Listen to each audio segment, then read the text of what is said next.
O Terra em Trânsito. O Terra em Trânsito é um filme teórico, digamos assim, filosófico, tal como o Saló. Ele inventa uma parábola para falar do que são as relações de dependência, tá certo? De como é que se dão de uma maneira propiciada as relações entre burguesia, aparelho político, clero, os encaixes, etc., em um país periférico, e tudo aquilo é bastante. Sim, sim, e os dois eram amigos, inclusive dialogavam bastante. Então, eu acho que você aqui também pode fazer, pode ter, como teve, procedimentos similares naquela altura, antes do AI-5. Tá. Mário, desculpa.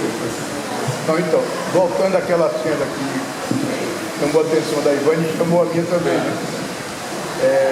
Eu entendi daquela momento ali a relação do fascismo com o Partido Comunista, com o comunismo, até porque tem uma promiscuidade, né, do comunismo com o fascismo no início do fascismo. Sim. E até durante muito tempo. Inclusive, muita gente do Partido Comunista acaba apoiando o Mussolini pelo discurso populista, inclusive todo o discurso do corporativismo, essa coisa toda.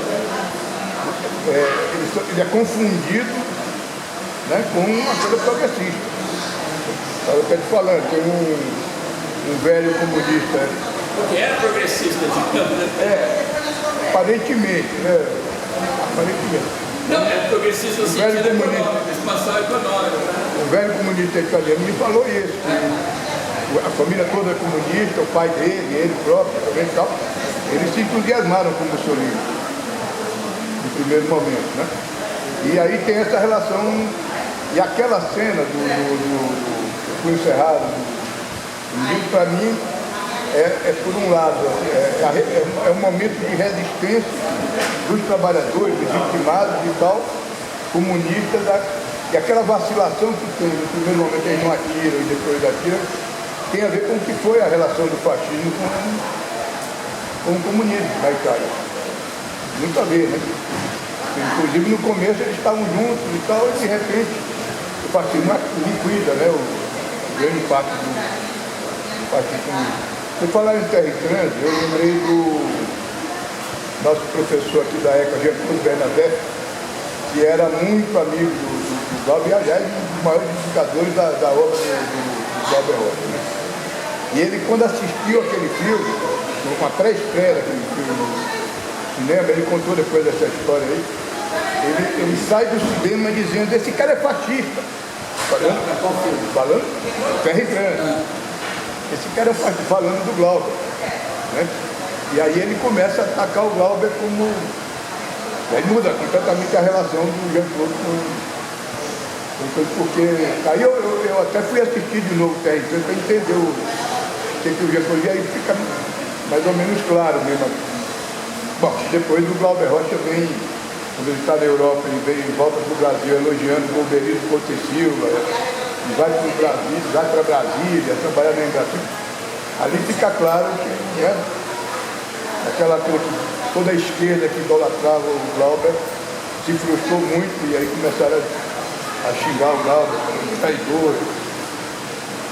Eu lembrei dessa coisa agora do Terra e Trânsito. Mas é isso.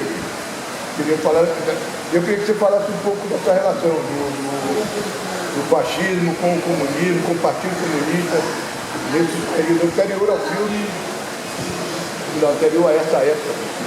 Tá, então, muito bem lembrado, a gente entra num capítulo de uma história extremamente incômoda, né, especialmente para os comunistas. Né? Não só stalinismo, né? Não só para o stalinismo, o comunista no sentido do stalinismo, os membros do partido. Não só a gente tem a história efetiva e real de cumplicidade do stalinismo com o Hitler, né? porque as tropas nazistas estavam já em solo ucraniano, ainda tinha trem chegando, porque os italianos não tinham tomado a notícia, e ainda tinha trem chegando com carregamento de carvão, de aço, etc., porque os russos abasteciam o exército nazista, certo?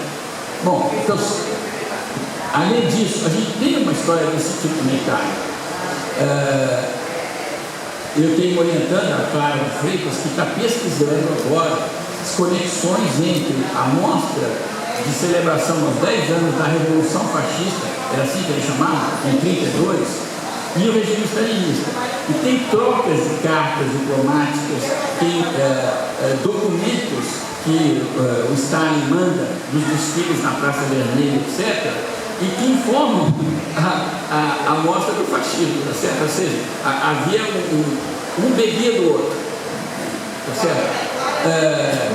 Depois, há coisas que ainda não estão provadas, mas se falam, e eu acho que tem elementos concretos para a gente avançar uma hipótese nesse sentido, que tem um filme, inclusive, que ficcionaliza um pouco isso, Os Dias do Cárcere, um filme sobre o Gramsci, que mostra o seguinte: havia entendimentos concretos entre autoridades do regime fascista e as autoridades russas, os entendimentos diplomáticos e tal.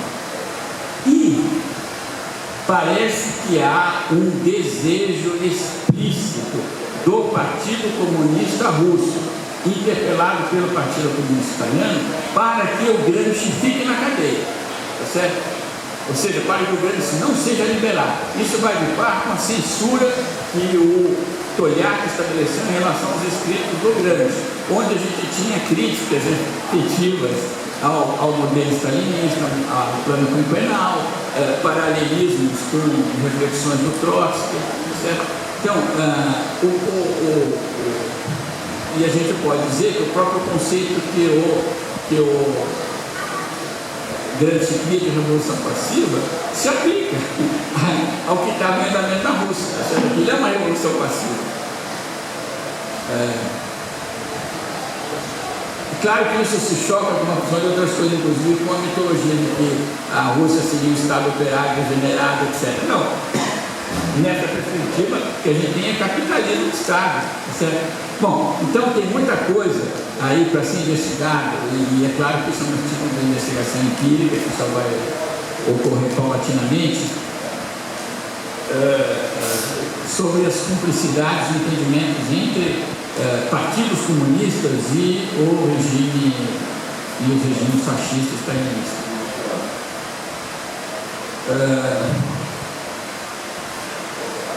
Eu acho que tem isso.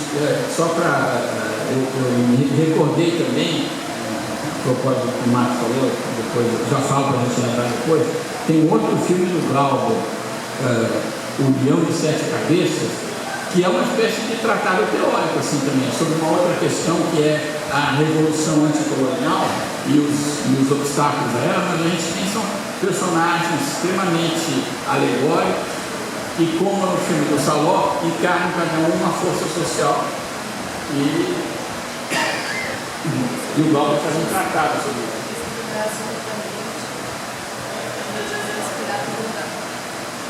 Sim. Ele é essa CPC. Então, em nome dos fóruns da Universidade do Trabalhador, eu agradeço ao Luiz Lito, só para você não agradecer a você mesmo. E a gente se vê na próxima sessão.